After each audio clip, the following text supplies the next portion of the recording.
Was it Brutus? James? Yes. What's the dog's name? Brutus.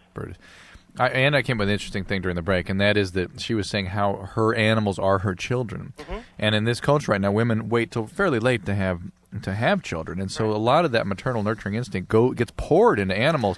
And I watched it with my own wife. She had animals. There was everything until she had kids, and then they were animals. It didn't matter. They were just animals at that point. So I could see why before having kids, Susan actually ate one of the dogs, didn't she? She had to. If it meant protecting the kids, she wouldn't even give it a second thought. Well, that's true. Here's a good example. You're a couple. You're together for 5 years. You have this Akita mix like James has. You love this dog. You take it with you. You bring it to the doggy hotel when you go on a vacation. Then you have a kid, and the dog takes a nip at the kid. It's gone. Dog's gone. Yeah. Bap. You got a kid now. Well, that's true. That's an interesting point. All right, well, I have a question. So James needs to start a family, I think is what we're saying. James, is it mostly women that get very vehemently upset with you, or is it both? Would you get a piece of James? It doesn't really matter. I'd like to assure everybody that I don't go after other people's animals. Okay. First of all, I mean, I don't do other people's animals. And second of all, to equate it to pedophilia is grossly wrong. I would never harm a child in that way or never even conceive of it. Yeah, see? And when I said consenting animal relationships, I meant consenting. I do no coercion. It is the animal's own free will to have sex with me. I do nothing. How do you get the dog to mount up when it comes time for that part? Let me know. I get on my hands and knees and he hops up. Mm-hmm. Okay, here's my question. You know how the dog penis swells once it's inside the vagina? Do you allow it to swell in your butt and then you're attached? Yes. Oh, that's fabulous. Wait a minute, that sounds... You have to be ready for it. Yeah. Well, how long are you stuck together for? You have to be an open-minded guy, but I'm guessing if the dogs... Here's what I'm thinking, Ann.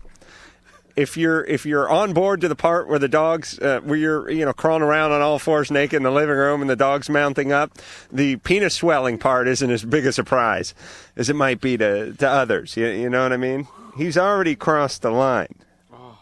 And then do you turn around or the dog turns around so you're butt to butt?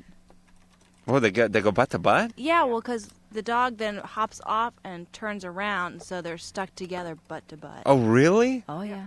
Because I don't know how dogs work. Their penises are very flexible. I don't know, kidding. Mine would crack off. My testicles would ricochet off and break a window or something if I tried that spin move while I was in James. All right, so... wait a minute, this is really getting... this is good radio. So the dog... now, but here's the question, James. Okay. Do you sort of kick things off by doing the all-four sort of submissive position, or does the dog seem like he wants you to do it and then you do it? Half the time I have to say, no, not now, and because he's actively trying to, let's say, hump your leg, as most people experience. Well, I've been trying to teach him that, wait, when I'm naked in all fours, then it's okay, but otherwise, wait, I mean, I can't do this all the time. And so the dog, all right, I mean, you've only got one hole, James. And so the dog gets behind you, the dog gets going, and then the dog does the turnaround maneuver? After the knots, the swelling in the penis has entered me, yes. Why do they do that? How's that? It's what they do in nature. I know, but what is that? How does that serve them? So that the girl doesn't pull apart from the male dog, so they can breed. Well, the swelling part. Yeah. Yeah, I know the swelling part, but I'm asking about the turnaround part. They just do. I've seen so many pictures of it, wolf pictures, dog pictures. That's what they do. I haven't really found... So he does that, and there's no... it's not unfortunate. I mean, it's not... and then what happens when he's done? What? Does he finish? Does he pull out? After the swelling's gone down, yes. Oh, boy. It hurts really bad. So you got an ass full of dog mess in you? Or? Yeah. Oh, boy. Now we're really getting somewhere. I don't see... I mean, like, having sex with him, that implies that. I mean... Yeah, I'm sorry. I just didn't know.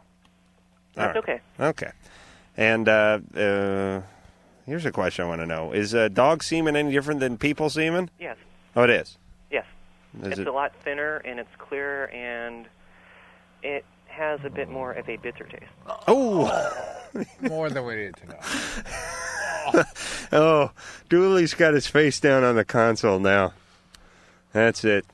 There'll be no masturbating for the next 10 minutes for Dooley now. the guy that was on there, James. Mm-hmm. James, the dog lover? Yeah, if it was like a female dog and he did something with her, could the dog get pregnant? No. No chance of that? No chance of that. Okay. Now my problem with my not? girlfriend. There are intraspecies barriers. There are. Yeah. So I'll tell you, the God screwed up a few things, but there's a few things he saw. He got right. He got right. He really he really didn't miss the boat on this one. Imagine the kind of world we'd be living in. Good boy. The centaur. I don't know what the hell it would be. What part James, part collie walking around. But there have been many, many generations of opportunity for all sorts of mixes. Think about that. Anyway, Ron, what's your question? Sorry, to BJ. Right, on the time schedule. Let's say goodnight to James. It's like dog years. Yeah. Think of that. I see James sort of sitting in his smoking jacket. Like an ascot smoking jacket with a pipe and a pocket protector. Hey James. Yeah. What's going on? Oh, I'm just sitting here playing a computer game, waiting for you guys to get We're I have a few questions. To ask, Go ahead. We have like 1 minute.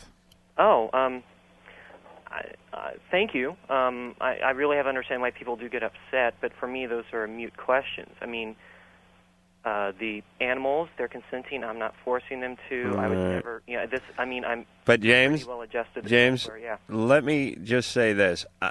I think what people's real concern is whether they can articulate it or not, but what they feel in their bones is, hey, this guy's real antisocial, and the guy's real deviant, and he has the makings of someone who 5 years, 10 years, 20 years from now is going to move on and do other scary things that might involve people. Right.